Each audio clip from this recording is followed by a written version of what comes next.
قال سيانة تو 6 ملاعب كابتن، هزيت كان للمغرب. لا لازم نحكيوا عليه الموضوع. اشغال في محمد الخامس كابتن الى غايه 2025.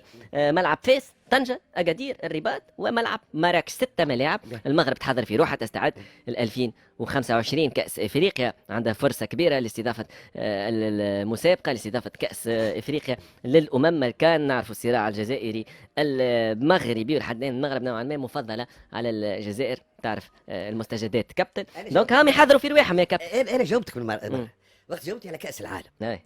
وقلت لي الركراكي، قلت لك لا، الركراكي جزء ضئيل من هذا النجاح والفريق، ولكن لما تلقى إرادة سياسية كبيرة في شخصية جلالة الملك محمد السادس اللي هو يقرر وهو يمول، وقت تلقى إرادة سياسية تحب تطور البلاد الى ما احسن، رياضيا، اقتصاديا، بنيه تحتيه. تشوف انت معناها، تشوف التي جي في وتشوف الدنيا وتشوف المطارات، شوف خاطر فما واحد وراها هو الملك يكذب عليك، هو الراس المدبر والمفكر اللي يشوف في تطور بلده، الاخرين يتبعوا. احنا ما عندناش شكون هذا، اول شيء ساعه ما عندناش، وثاني شيء يا خويا حتى الفلوس اللي خذيناها 110 مليار في 10 سنين ما نعرفش وين مشات.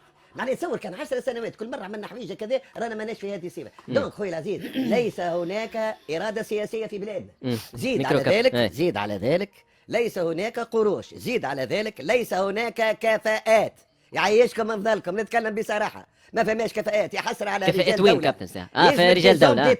يلزمك دي كومي ديتا، يلزمك الناس اللي تاخذ قرارات وما تخافش.